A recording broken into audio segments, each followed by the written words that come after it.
कुछ स्वादिष्ट है बनाना तो playrecipes.com पे जरूर है आना। ढोलपुर गांव में किशन नाम का एक किसान रहता था जो कि दिन भर अपने खेतों में काम किया करता था। उसका स्वभाव बहुत ही शांत था, जबकि उसकी पत्नी सुमन उतनी ही गुस्सैल और लालची थी। किशन जो भी मेहनत से कमाकर घर लेकर आता वो उसमें खुश नहीं थी, इसलिए वो कभी भी अपने पति से सीधे मुंह बात नहीं करती थी। किशन हमेशा सुमन की ताने भरी बातों को अनसुना कर देता था। एक दिन ऐसे ही हमेशा की तरह किशन खेत से थका हारा घर लौटता है। तभी सुमन अकेले में खुद से कुछ बड़बड़ा रही होती है। हाय रे मेरी किस्मत, ये भी कोई जिंदगी है। दिन रात इस चूल्हे के सामने बैठे रहो और बस घर का काम करते रहो। और एक मेरे पति देव है जिन्हें मेरी कुछ पड़ी ही नहीं है। बस 2 वक्त की रोटी मिल जाए और कुछ इन्हें चाहिए ही नहीं। किशन पीछे से सब कुछ सुन रहा था, लेकिन हमेशा की तरह वो सब कुछ अनसुना कर देता है और अपनी पत्नी को प्यार से बुलाता है। अरे भाग्यवान, सुनती हो? मैं घर आ गया हूँ, जरा पानी तो पिलाना। सुमन हमेशा की तरह गुस्से से पानी लेकर आती है। आपको कितनी बार कहा है मैंने, मुझे भाग्यवान मत बुलाया करो। अरे भला वो क्यों? आखिर तुम मेरी पत्नी हो भाई। हाँ, मैं बस आपकी पत्नी हूँ, भाग्यवान नहीं। भाग्यवान उसे कहा जाता है जिसके भाग्य खुले हो, जिसके भाग्य फूटे हो उसे नहीं। क्या हुआ सुमन, तुम इतना गुस्सा क्यों करती हो? भगवान की दया से हमें बिना किसी के सामने हाथ फैलाए अच्छे से 2 वक्त की रोटी मिल जाती है। और क्या चाहिए तुम्हें? हाँ, आप बस अपनी इस 2 वक्त की रोटी में ही खुश रहना। तंग आ गई हूँ मैं आपके इस हमेशा के ज्ञान से। अजी, मैं आखिरी बार कह रही हूँ, मैं तंग आ गई हूँ ऐसी जिंदगी से। और कैसे पति हो आप जो अपनी पत्नी की कोई भी इच्छा पूरी नहीं कर सकते। जरूर पिछले जन्म में मैंने ही कोई पाप किए होंगे, इसलिए आप जैसा पति मुझे मिला है। हमेशा किशन सुमन की बातों को अनसुना कर देता था, लेकिन इस बार उसका भी सब्र टूट गया। वो भी सुमन पर गुस्सा हो गया। तुमने नहीं, मैंने ही कुछ पाप किए रहे होंगे जिसकी वजह से तुम्हारे जैसी पत्नी मिली है। कितना भी करो तुम्हारे लिए, तुम कभी खुशी नहीं रह पाती। अच्छा, ऐसी कौन सी खुशी दी आपने मुझे, जरा बताना तो। खाने के लिए सूखी मुखी रोटी और रहने के लिए ये छोटा सा घर और पहनने के लिए यही पुरानी साड़ी, बस इसके अलावा कुछ नहीं दिया आपने मुझे। शांत होकर किशन फिर से अपनी पत्नी को समझाने की कोशिश करता है। सुमन, इंसान को हमेशा अपनी हैसियत और जरूरतों के हिसाब से ही सपने देखने चाहिए। लेकिन सुमन किशन की किसी बात को समझने को तैयार नहीं थी। वो उससे गुस्से से ही बात कर रही थी। आप बस ना ऐसे ही सोचते रहो, इसी की वजह से ना कभी आपकी हैसियत बढ़ेगी और ना कभी मेरी जरूरतें पूरी होगी। सुमन को इतना समझाने के बाद भी वो समझ नहीं रही है। ये देखकर किशन गुस्से में आकर सुमन पर हाथ उठाता है। सुमन भी गुस्से से घर से बाहर निकल जाती है। सुमन रोते रोते गांव के पास के एक जंगल में पहुंच जाती है और एक घने पेड़ के नीचे बैठ जाती है। समझते क्या है अपने आप को, मुझ पे हाथ उठाया, कभी नहीं जाऊंगी मैं उनके पास अब। तभी अचानक सुमन को किसी के पैरों की आवाज सुनाई देती है। वो डरकर पेड़ के ऊपर चढ़ जाती है और छुप जाती है। वो पैरों की आवाजें चोरों की थी जो कहीं से चोरी कर आए थे। वो भी उसी पेड़ के नीचे रुक जाते हैं जहां सुमन छुपी हुई थी। चोर चुराए हुए सारे सोने का आपस में हिस्सा करने बैठ जाते हैं। उनमें से पहला चोर कहता है, आज तो बहुत अच्छा माल हाथ लगा है। हाँ, सच में भगवान हम पर ऐसे ही मेहरबान होता रहे। चलो, इससे पहले कि हमें कोई देख ले, सोने के 3 हिस्से कर देते हैं। पेड़ पर छुपी सुमन सब देख रही थी। सुमन ने इतना सोना अपनी जिंदगी में कभी नहीं देखा था। सोने को देखकर सुमन के मन में लालच पैदा हो जाता है। सोने के 3 हिस्से हो जाते हैं। ये लो, मैंने 3 हिस्से कर दिए हैं, सब अपना अपना हिस्सा उठा लो। तभी चोरों को एक आवाज सुनाई देती है। 3 नहीं 4, माल के हिस्से 4 होंगे। सारे चोर चौंक जाते हैं। कौन है? किसको हिस्सा चाहिए? सामने आओ। मेरे घर में आकर मुझसे ही पूछते हो कौन है? मैं इस जंगल में रहने वाली चुड़ैल हूँ। कौन? चुड़ैल?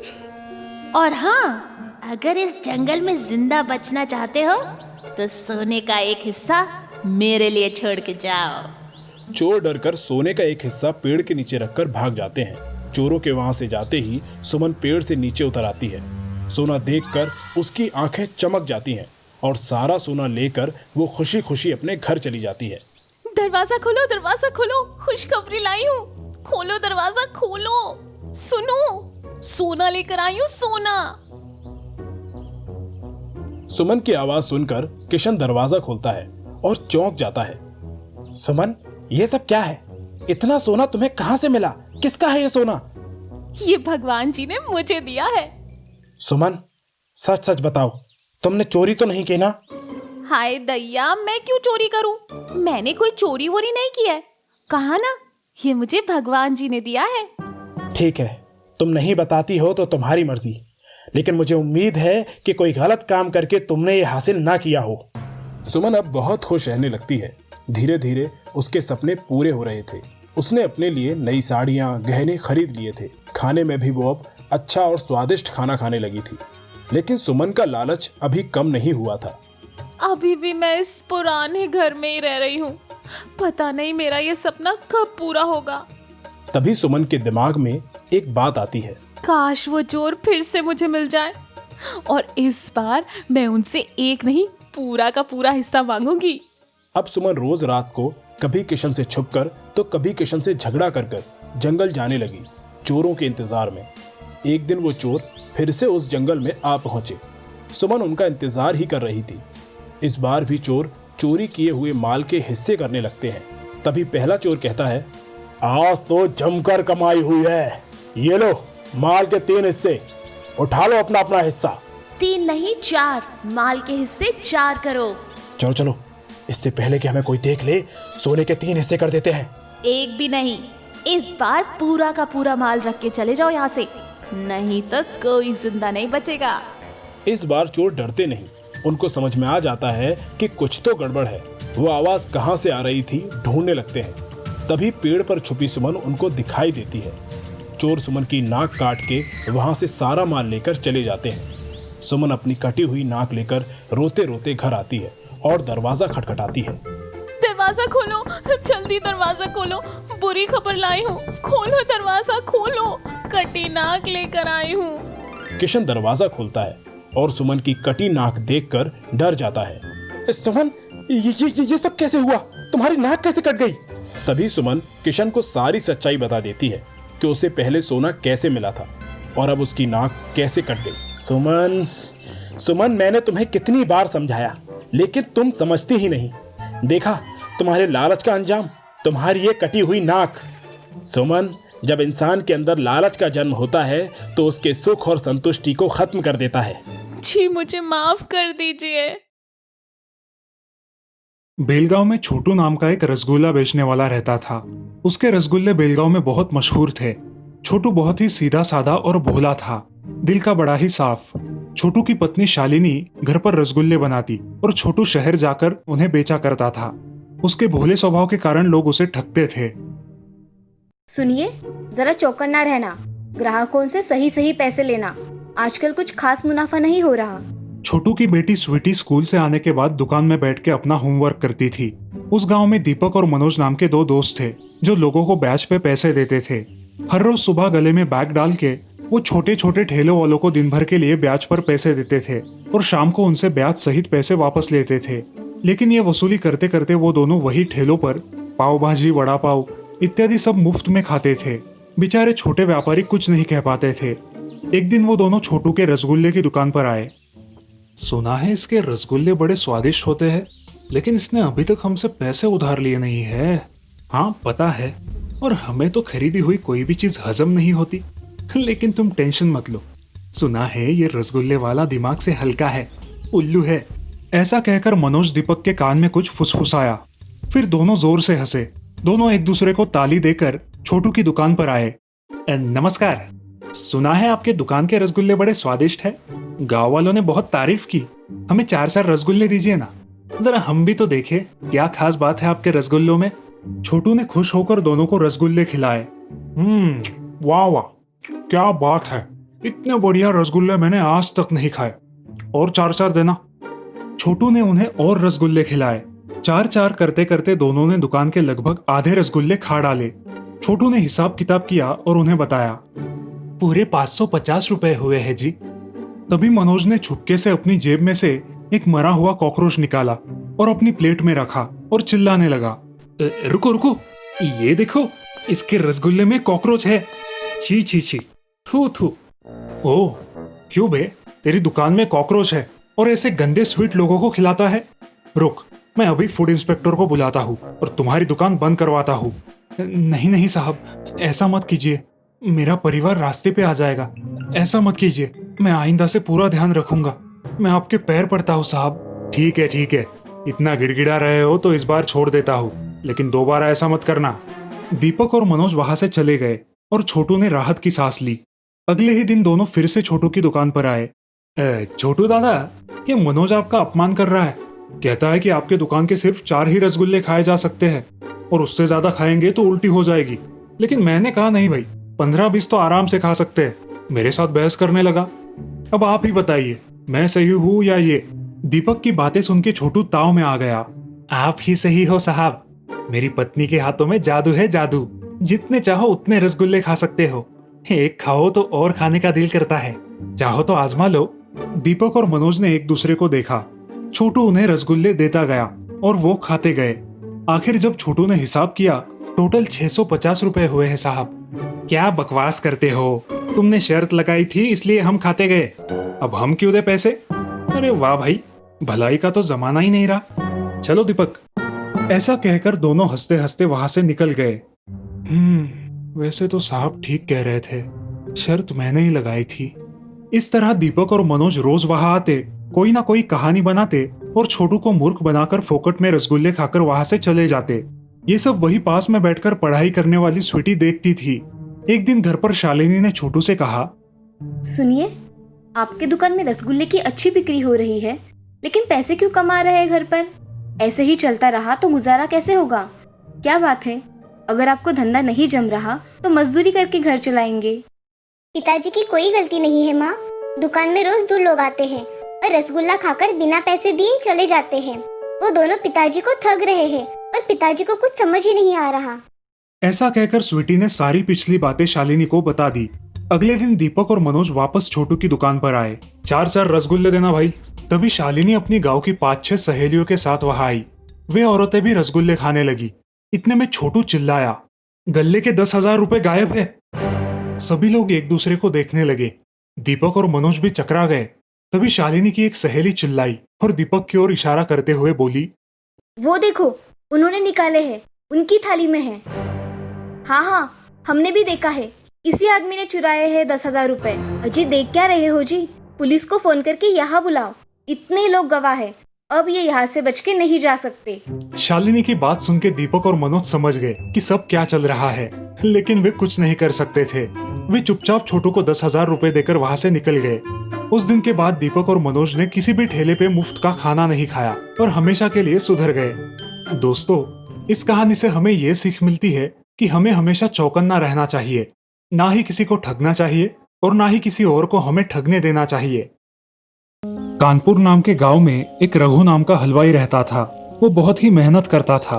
उसकी की हुई मेहनत रंग भी लाया करती थी और उसकी बनाई सारी मिठाइयाँ लोगों को बहुत पसंद आती थी। उसके घर में उसकी पत्नी सीमा उसका काम में हाथ बटाया करती थी, जिससे उसका काम हल्का हो जाता था। सीमा और रघु का स्वभाव बहुत अच्छा था। वो गाँव वालों की हमेशा मदद किया करते थे।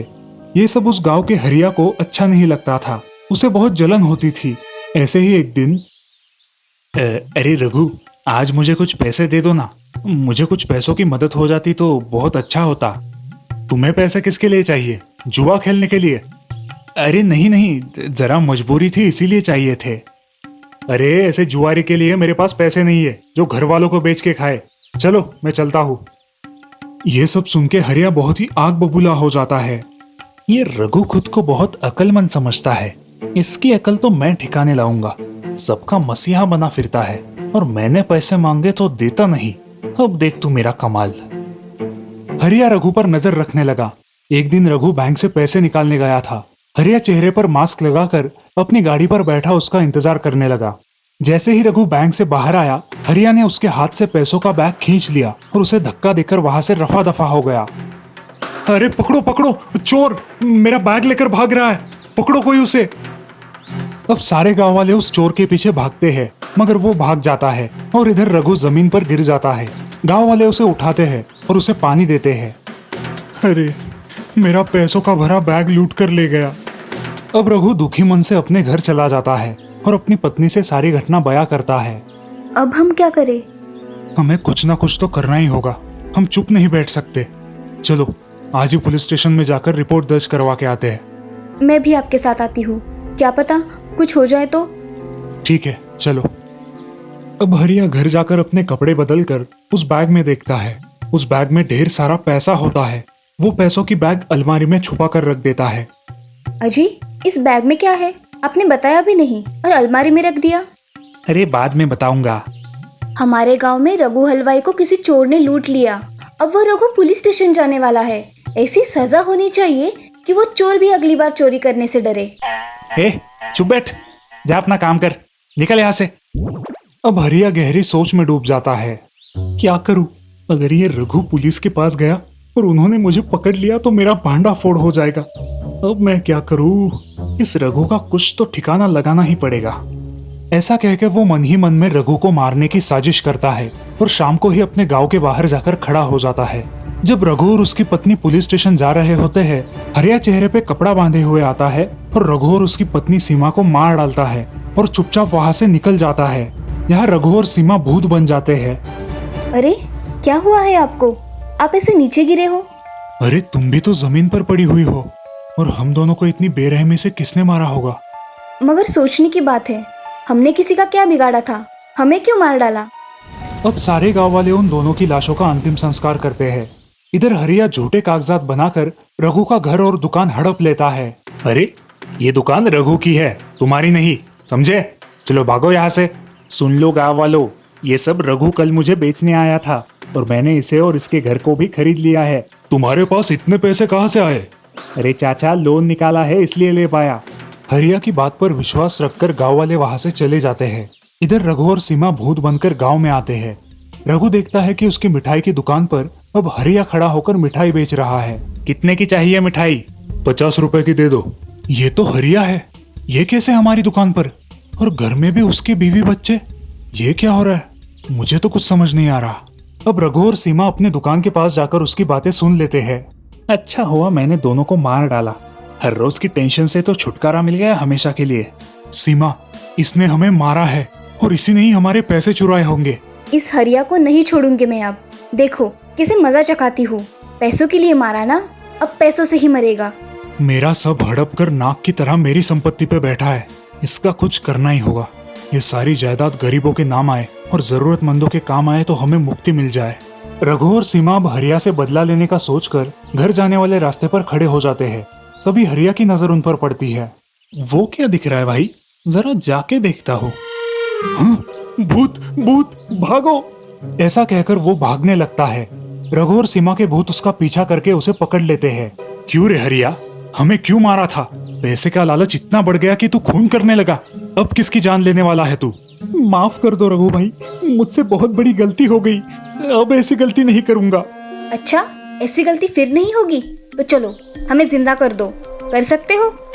माफ कर दो, सच में मुझसे बहुत बड़ी गलती हो गई। अब तुझे एक काम करना है, हम जैसा बताएंगे तुझे वैसा ही करना है।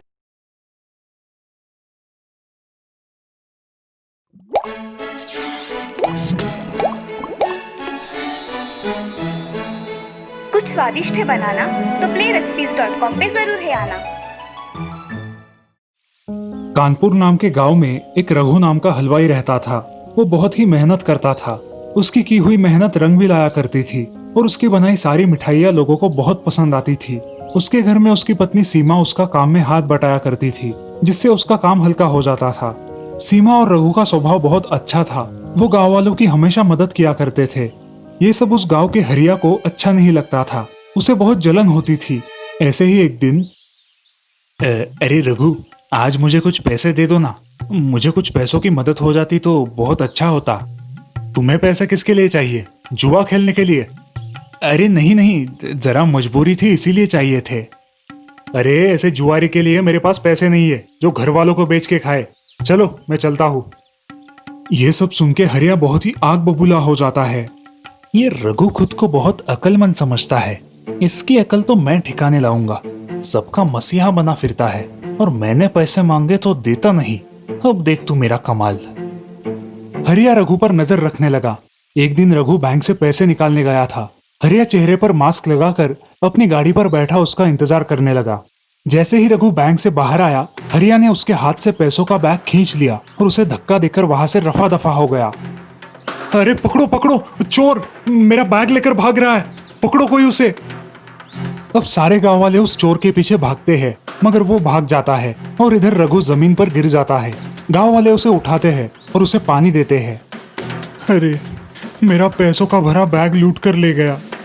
अब रघु दुखी मन से अपने घर चला जाता है और अपनी पत्नी से सारी घटना बयां करता है। अब हम क्या करें? हमें कुछ ना कुछ तो करना ही होगा, हम चुप नहीं बैठ सकते। चलो आज ही पुलिस स्टेशन में जाकर रिपोर्ट दर्ज करवा के आते हैं। मैं भी आपके साथ आती हूँ, क्या पता कुछ हो जाए तो।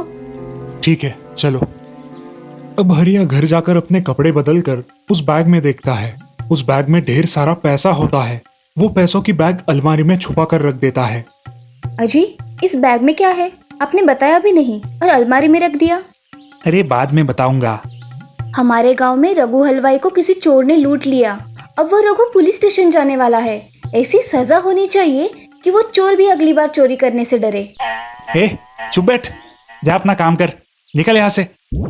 अब हरिया गहरी सोच में डूब जाता है। क्या करूं? अगर ये रघु पुलिस के पास गया और उन्होंने मुझे पकड़ लिया तो मेरा भांडा फोड़ हो जाएगा। अब मैं क्या करूं? इस रघु का कुछ तो ठिकाना लगाना ही पड़ेगा। ऐसा कहकर वो मन ही मन में रघु को मारने की साजिश करता है और शाम को ही अपने गांव के बाहर जाकर खड़ा हो जाता है। जब रघु और उसकी पत्नी पुलिस स्टेशन जा रहे होते हैं, हरिया चेहरे पे कपड़ा बांधे हुए आता है और रघु और उसकी पत्नी सीमा को मार डालता है और चुपचाप वहां से निकल जाता है। यहाँ रघु और सीमा भूत बन जाते हैं। अरे क्या हुआ है आपको? आप ऐसे नीचे गिरे हो?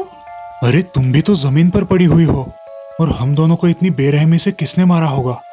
मगर सोचने की बात है, हमने किसी का क्या बिगाड़ा था? हमें क्यों मार डाला? अब सारे गांव वाले उन दोनों की लाशों का अंतिम संस्कार करते हैं। इधर हरिया झूठे कागजात बनाकर रघु का घर और दुकान हड़प लेता है। अरे ये दुकान रघु की है, तुम्हारी नहीं, समझे? चलो भागो यहाँ से। सुन लो गांव वालों, ये सब रघु कल मुझे बेचने आया था और मैंने इसे और इसके घर को भी खरीद लिया है। तुम्हारे पास इतने पैसे कहाँ से आए? अरे चाचा, लोन निकाला है इसलिए ले पाया। हरिया की बात पर विश्वास रखकर गांव वाले वहां से चले जाते हैं। इधर रघु और सीमा भूत बनकर गांव में आते हैं। रघु देखता है कि उसकी मिठाई की दुकान पर अब हरिया खड़ा होकर मिठाई बेच रहा है। कितने की चाहिए मिठाई? 50 रुपए की दे दो। ये तो हरिया है, ये कैसे हमारी दुकान पर? और घर में भी उसके बीवी बच्चे, ये क्या हो रहा है? मुझे तो कुछ समझ नहीं आ रहा। अब रघु और सीमा अपने दुकान के पास जाकर उसकी बातें सुन लेते हैं। अच्छा हुआ मैंने दोनों को मार डाला, हर रोज की टेंशन से तो छुटकारा मिल गया हमेशा के लिए। सीमा, इसने हमें मारा है और इसी ने ही हमारे पैसे चुराए होंगे। इस हरिया को नहीं छोड़ूंगी मैं अब। देखो कैसे मजा चखाती हूँ। पैसों के लिए मारा ना, अब पैसों से ही मरेगा। मेरा सब हड़प कर नाक की तरह मेरी संपत्ति पे बैठा है, इसका कुछ करना ही होगा। ये सारी जायदाद गरीबों के नाम आए और जरूरतमंदों के काम आए तो हमें मुक्ति मिल जाए। रघु और सीमा अब हरिया से बदला लेने का सोचकर घर जाने वाले रास्ते पर खड़े हो जाते हैं। तभी हरिया की नजर उन पर पड़ती है। वो क्या दिख रहा है भाई? जरा जाके देखता हूँ। हाँ, भूत भूत, भागो! ऐसा कहकर वो भागने लगता है। रघु और सीमा के भूत उसका पीछा करके उसे पकड़ लेते हैं। क्यों रे हरिया, हमें क्यों मारा था? पैसे का लालच इतना बढ़ गया कि तू खून करने लगा। अब किसकी जान लेने वाला है तू? माफ कर दो रघु भाई, मुझसे बहुत बड़ी गलती हो गई। अब ऐसी गलती नहीं करूंगा। अच्छा, ऐसी गलती फिर नहीं होगी तो चलो हमें जिंदा कर दो। कर सकते हो? माफ कर दो, सच में मुझसे बहुत बड़ी गलती हो गई। अब तुझे एक काम करना है, हम जैसा बताएंगे तुझे वैसा ही करना है। हाँ हाँ करूंगा, आप बोलकर तो देखो। हमारी जितनी भी संपत्ति है उतनी सारी जल्द ही हमारे गांव के गरीबों में बांट दे और बची हुई जमा पूंजी अनाथ आश्रम में दे दे। मैं ऐसा ही करूंगा, बस आप मुझे छोड़ दो। अब हरिया गांव में आकर सारी संपत्ति दान कर देता है और बची हुई संपत्ति अनाथ आश्रम को देता है। उसके मन में एक विचार आता है, क्यों ना गांव के बाबा से मदद मांगू, इन भूतों से छुटकारा मिल जाएगा। ये सोचकर वो बाबा के पास चला जाता है। बाबा, ये भक्त आपके शरण में आया है, मेरी रक्षा कीजिए बाबा।